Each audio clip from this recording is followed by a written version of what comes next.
Jadi yang pertama yaitu untuk mengarahkan tindakan agar para karyawan bisa mengetahui apa tugasnya masing-masing.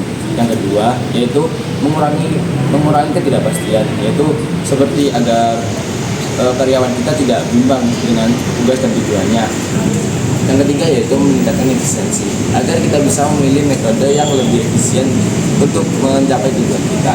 Yang keempat yaitu membuat keputusan yang tepat, yaitu agar semua karyawan bisa memahami satu tujuan yang kita sepakati di awal. Yang kelima yaitu pengukuran kinerja, itu agar kita bisa memahami kapasitas dari karyawan kita. Jadi selanjutnya yaitu organizing atau pengorganisasian. Apa sih pengorganisasian itu? Pengorganisasian adalah menetapkan struktur organisasi, menentukan tugas, dan juga mengalokasikan sumber daya untuk mencapai tujuan yang telah direncanakan. Mengapa pengorganisasian itu penting? Yang pertama yaitu penetapan struktur organisasi. Dengan pengorganisasian dapat membantu penetapan struktur organisasi seperti menentukan tugas, tanggung jawab, dan juga hubungan hierarki. Yang kedua yaitu optimalisasi sumber daya. Dengan struktur organisasi yang baik, mengalokasikan sumber daya dapat dilaksanakan secara efisien. Yang ketiga yaitu fleksibilitas dan juga responsivitas. Dengan pengorganisasian yang baik dapat membantu organisasi dalam beradaptasi dengan lingkungan eksternal. Yang terakhir yaitu meningkatkan keterlibatan karyawan. Pengorganisasian yang baik dapat meningkatkan keterlibatan karyawan agar tujuan yang jelas dan juga terstruktur. Selanjutnya actuating atau pelaksanaan, yaitu melaksanakan rencana-rencana yang telah dibuat dengan cara mendorong atau memotivasi karyawan untuk menjalankan tugas mereka.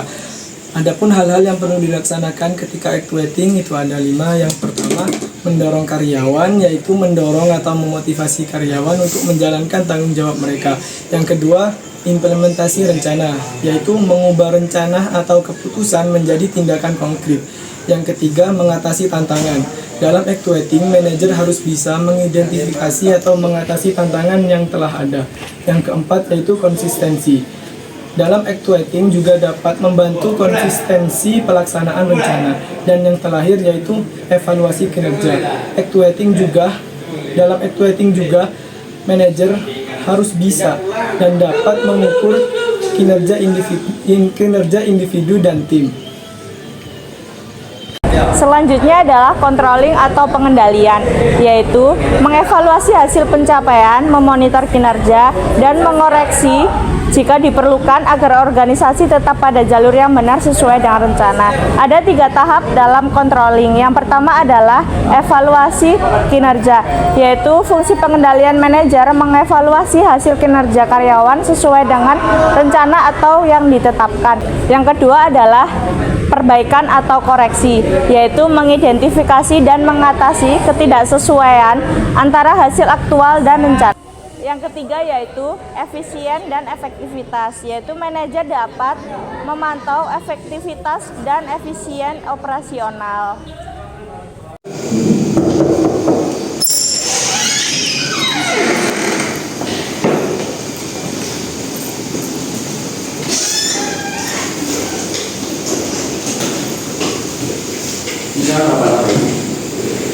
Bahas sekolah yang kita bagaimana?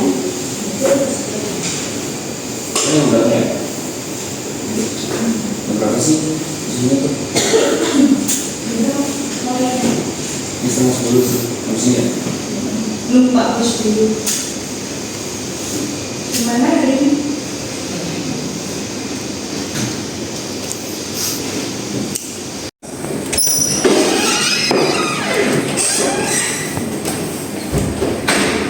Selamat pagi semua. Pagi Pak. Gimana kabarnya bertambah ini? Alhamdulillah baik. Oke, saya buka. Assalamualaikum warahmatullahi wabarakatuh. Waalaikumsalam warahmatullahi wabarakatuh. Pertama, perkenalkan nama saya Aidan Muhammad Al-Faruq. Saya di sini menjabat sebagai Direktur PT Equality Konsultan. PT Equality Konsultan ini didirikan untuk menerima konsultan perpajakan dan membahas tentang perpajakan. Visi dan misi dari PT Konsultan ini adalah visi menjadi mitra terpercaya dalam pemahaman dan pelayanan pajak, memberikan solusi yang inovatif dan membantu klien mencapai keberlanjutan finansial. Dan misi dari PT Equality Konsultan ini adalah memberikan layanan konsultan pajak berkualitas, memastikan kepatuhan pajak, dan memberikan solusi terbaik bagi kebutuhan finansial klien. Dan pada pertemuan kali ini kita akan membahas tentang implementasi budaya organisasi dalam layanan konsultasi perpajakan. Di sini kita harus memastikan bahwa nilai-nilai perusahaan kita tercermin dalam setiap interaksi dengan klien. Pada kesempatan berbeda saya berikan kepada Bapak Luki, yaitu selaku manajer perencanaan.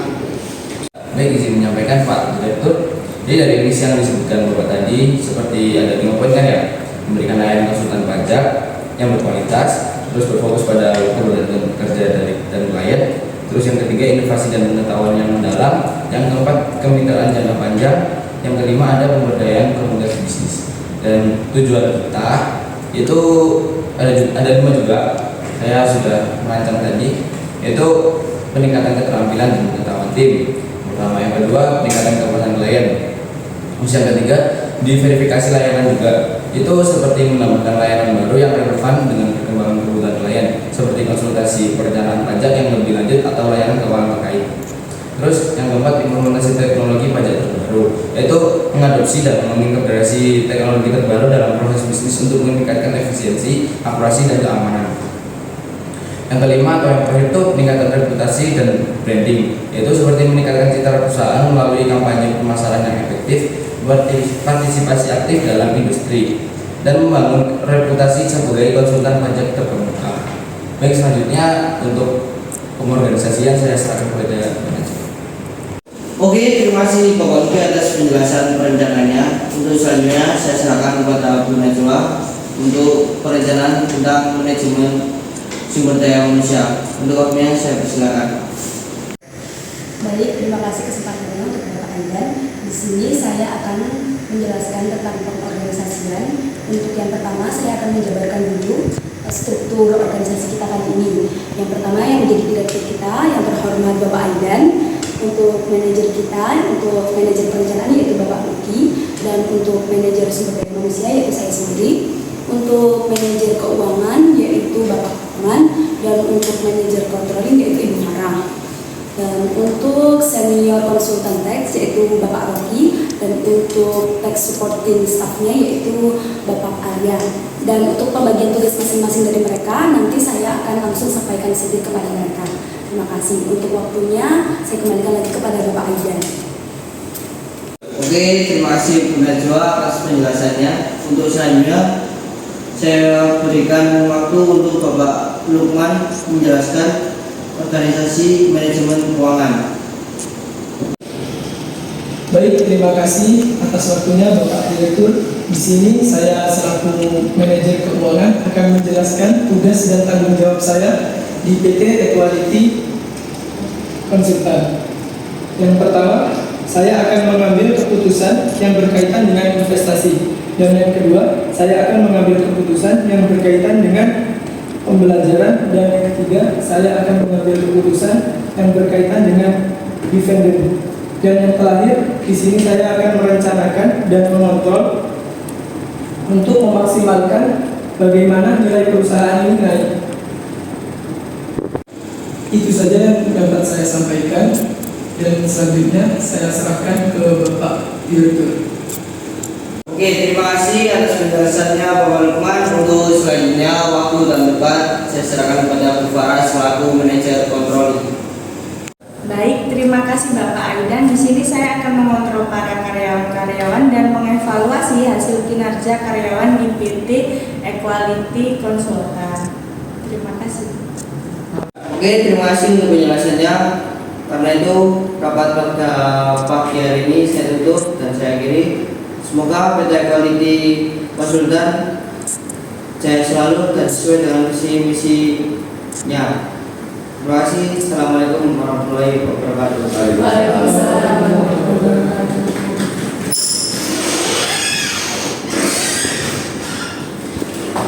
Baik, dari pertanyaan yang saya bikin tadi, apa ada pertanyaan terusan lagi teman-teman?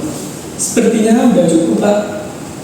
Iya, sepertinya sudah cukup tadi. Oh iya, Bu Farah. Kayaknya untuk tugas-tugasnya, evaluasinya untuk Pak Robi dan Ibu Alia, saya serahkan kepada Bu Farah ya. Baik, Ibu. Nanti saya seleksi.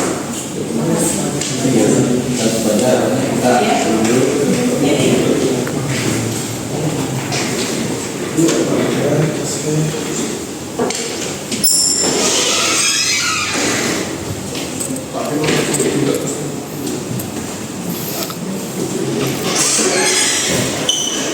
Baik, di sini saya akan membagikan tanggung jawab kalian ya. Untuk Bapak Rocky menjadi senior tax konsultan. Jadi tanggung jawab Bapak Rocky di sini adalah menangani kasus-kasus perpajakan yang kompleks dan juga mengarahkan para juniornya. Untuk Bapak Arya sebagai asisten dari Bapak Rocky menjadi tax supporting staff. Di sini tanggung jawab Bapak Arya adalah memberikan dukungan administratif dan teknis terkait penanganan pajak. Baik, ada yang bisa ditanyakan? Izin bertanya Bu, kalau menanggulangi atau menghadapi karyawan yang susah diatur itu bagaimana? Oke, di sini kan termasuk tanggung jawab Bapak Rocky ya. Jadi untuk menanganinya mungkin Bapak Rocky bisa menjalin komunikasi yang baik dengan para juniornya dan juga tetap mengontrol pekerjaan-pekerjaan dari para juniornya. Sudah. Baik, terima kasih ya Bu. Untuk Saya udah jelas Bu. Oke, kalau gitu saya akhiri ya. Terima kasih. Wassalamualaikum warahmatullahi wabarakatuh. Waalaikumsalam warahmatullahi wabarakatuh. Halo, dengan Bapak siapa? Bapak Irham. Halo, saya Rocky Pak. Halo Pak, Irham. saya Arya Duta. Saya adalah asisten dari Bapak Rocky. Selamat siang Pak. Siang. Ada yang bisa kami bantu? Jadi gini Pak, saya ingin berkonsultasi terkait permasalahan yang saya hadapi. Apakah perusahaan saya dapat bantuan dari perusahaan konsultan pajak Anda? Oke, untuk hal itu kami akan menganalisis dulu ya Pak masalahnya terkait yang Bapak jabarkan tadi. Lalu kami akan konsultasikan lagi ke Bapak sehingga masalah tersebut selesai. Lalu ada pertanyaan lain Pak? Saya kira cukup, mungkin itu dulu ya. Gitu. Yang Baik, terima kasih ya Pak. Terima kasih, kami akan menjalankan masalah Bapak secepat mungkin. ya, makasih Pak. Siap Pak, sama-sama. Jadi ini rancangan anggaran biaya perpajakan kami selama ini Bu, apakah ada evaluasi? Bentar ya, boleh saya lihat? Boleh Bu. Sebentar. Ini. Oh, ini sebenarnya yang jumlah dikurangi sama harga satuan gitu ya. Baik Bu. Coba direvisi lagi, saya lihat. Baik. Begini Bu. Sebentar. Ya benar. Nanti ditingkatkan lagi ya Mas Rocky, udah bagus sama Mas Arya. Terima kasih Bu. Baik.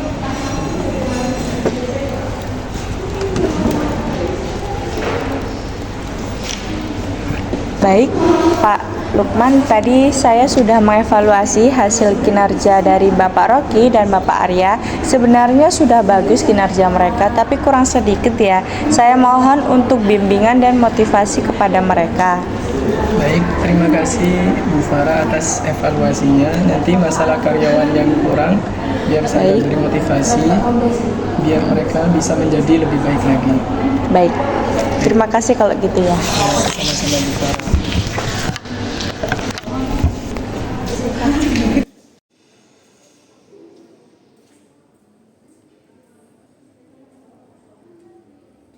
Selamat pagi, Rob.